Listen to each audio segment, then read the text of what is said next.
Shalom, tudo bem? Sejam muito bem-vindos ao nosso canal Pergunte a Jartov mais uma vez. E se você está aqui pela primeira vez, deixe a sua inscrição aí abaixo e o seu like e vamos para o vídeo. Por esta atitude, ele marcou a história de Israel. Vocês já devem ter ouvido falar, principalmente pelos membros da teoria da conspiração, que Esdras modificou a Bíblia. Esdras modificou a Torá. Será? Será mesmo que ele faria isso? Vamos ver, por exemplo, o que está escrito no seu próprio livro, o livro de Esdras, capítulo 7, versículo 10. E vamos fazer uma análise breve. E caso você discorde, você pode colocar aí nos comentários desse vídeo. Esdras 7, 10. Que Ezra Hakini Levavó Lidrosh et Torat Adonai, ou Hashem, como você quiser. Ve Laashot Vulilamed Bisrael Roque Vomishpat. Pois Esdras,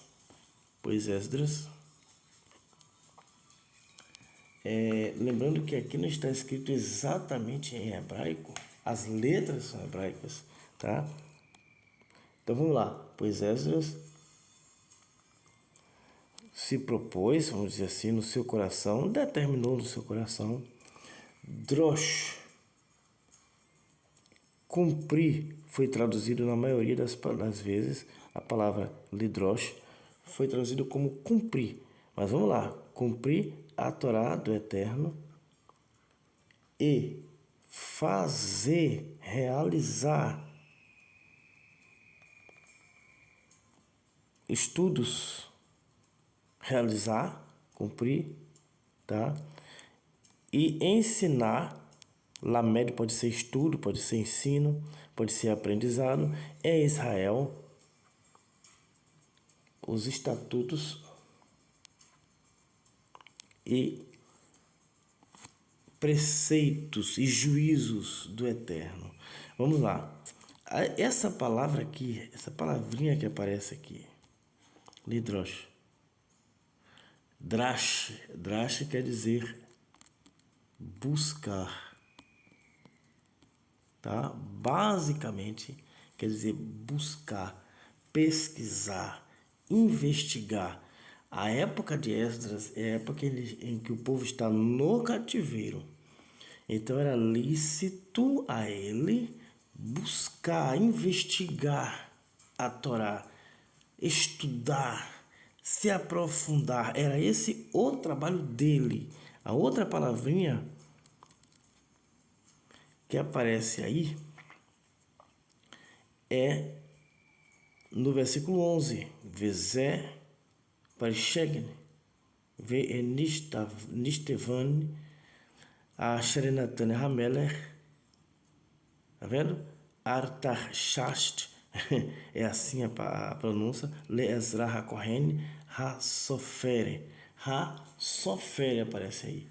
E foi traduzido aqui na minha escritura como o erudito. Sofere é escriba e todo mundo sabe disso, tá? É aqui que mora a questão. Pelo fato de dizer que ele é escriba, algumas pessoas imaginam que ele escreveu outra Torá, escreveu alguma coisa. Gente, o que ele foi fazer? Primeiro, ele foi fazer uma busca. A ideia dele não era escrever uma Torá. Ele foi buscar, ele foi pesquisar, se aprofundar. Eu vou me aprofundar na Torá. Não quer dizer que eu vou modificá-la. Eu vou me aprofundar e ao me aprofundar, eu que tenho a habilidade de escrever, eu vou fazer as anotações. Não quer dizer que seja na Torá, tá? Não é esta a ideia dentro do texto. Algumas pessoas pegam isso tem uma habilidade extraordinária de estudar esse texto aqui e dizer que Esdras escreveu a Torá. Eu vou mostrar um texto para vocês Porque vamos raciocinar. Se Esdras estava, ou já que Esdras estava com a Torá na mão, então será que ele não viu isso aqui? Será que ele não viu esse texto? Será que ele, com essa intenção de fazer essas restaurações, vamos chamá-los assim, será que ele não veria Devarim, capítulo 4, versículo 2? Não tinha capítulo nem versículo. Será que ele não veria Lotas fu alahadavar asher anohim mitzavet hem velot tigre mimenu? Tá vendo?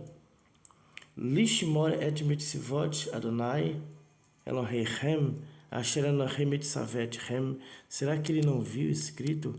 Não acrescente nada do que sobre a coisa que eu vos ordeno, e não subtraireis dela, para que guardeis os preceitos do Eterno vosso Deus, que eu vos ordeno. Será que ele não viu isso na Torá? Raciocina aí. Antes de ser levado pela teoria da conspiração, será que Esdras... Tá? Isso aqui eu estou lançando a ideia para a gente debater, para a gente discutir numa boa intenção essa questão. Será que Esdras, que procurou buscar a Torá, se aprofundar na Torá, será que ele não veria esse texto? Será que ele não veria esse versículo? E se ele viu, será que Esdras era um militante da teoria da conspiração e a intenção dele de restaurar faria ele escrever, modificar a Torá? Bom, eu vou mostrar outra situação aqui que talvez seja por isso que as pessoas confundem Esdras como o modificador da Torá. Na verdade, o que Esdras fez? Primeiro foi se aprofundar na Torá. Segundo, ao fazê-lo, ele foi ensinar a Torá. Mas tem uma coisa sim que ele fez e que está bem claro, até porque várias expressões que aparecem aqui no texto não estão em hebraico necessariamente, mas ele está no período persa. Ele está no período persa. Então é óbvio que algumas modificações, não na Torá ele fez, mas nas letras ele fez. Tá? Então a ideia não é que Esdras modificou a Torá. É mais ou menos nesta época que vai surgir a adaptação das letras aramaicas para o que nós chamamos hoje de hebraico. Mas como é que você sabe disso? É porque na arqueologia são encontradas inscrições assim como nós conhecemos. Vamos colocar aqui Aleph, Beit, Gimel, Dalet. São encontradas assim. E são encontradas também assim. Aleph, Beit, Gimel. Tá vendo? Dalet. São encontradas assim também. Então, nós que pesquisamos, sabemos que esta letra é a letra que existia antes de Esdras. E esta letra é a letra que passou a existir depois de Esdras. Então, nós ficamos sabendo que houve uma transição de um tipo de letra para outro. E essa transição deu-se na época de Esdras. Por isso que se diz que Esdras modificou a Torá. Ele não modificou a Torá. Ele modificou e adaptou as letras. Porque você vai lembrar de uma passagem que diz que quando ele, Neemias, Zorobabel e etc. voltaram para Jerusalém, as crianças estavam já falando meio hebraico e meio ashdodita, tá? Que era uma adaptação lá dialética da época. Estavam falando dessa maneira. Então, para não se perder todo o costume, todas as letras, foi colocado na mão da liderança, e até hoje funciona dessa forma, aquelas letras mais antigas sob suas responsabilidades e adaptada para o povo uma letra que melhor se adaptasse à realidade da época. E aí vai surgir o nosso chamado hebraico moderno. Quero até fazer uma ressalva. Algumas pessoas estão confundindo, achando que isso aqui é hebraico antigo. Isso aqui não é hebraico antigo. Quem chegou até aqui o vídeo vai pegar isso aqui. Isso aqui não é hebraico antigo.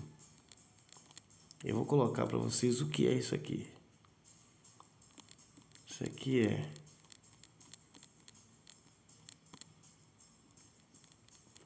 hieróglifo cursivo, tá? Anota aí. Hieróglifo cursivo. É isso que é. Então, o que existia antes de Esdras, não existia um hebraico como nós assim falamos. Existia o hieróglifo e as pessoas começaram ao invés de desenhar de fato, exemplo, um urubu, desenhavam o contorno do desenho do urubu. Então, esse contorno é chamada forma cursiva de escrever, tá? Ok? E todos os demais, depois daquela época de Esdras, é que é chamado de hebraico. Então, hebraico da época de Esdras é hebraico moderno. Na época de Esdras. Na época de Esdras, é hebraico moderno. Se você quiser ser mais rígido, na época de Esdras, é um hebraico contemporâneo a Esdras. Tá? Contemporâneo. Isso aí sem o massorético, tá? Sem o massorético. Quando chega o massorético, é hebraico moderno, tá? Então, as modificações que houveram não tem a ver com a Torá em si, tem a ver com as letras, ok?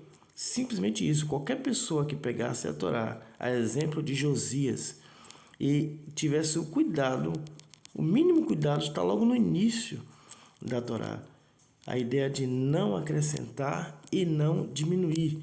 Então, na minha visão, se alguém tiver uma visão diferente, pode colocar aí nos comentários. Mas na minha visão, não houve uma modificação, entre aspas, em massa, dessa forma como as pessoas estão falando, de Esdras relativo à Torá. O que houve foi que surgiu na época dele a tal da adaptação das letras para as que conhecemos hoje, tá bom?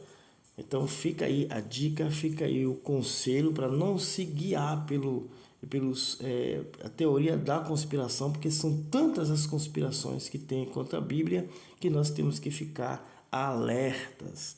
Então, muito obrigado pela sua visualização. Se não for inscrito no canal, se inscreva, deixa o seu likeão e comente abaixo, só para eu saber que você chegou até aqui, a expressão hieróglifo cursivo. Olha que legal. Hieróglifo cursivo.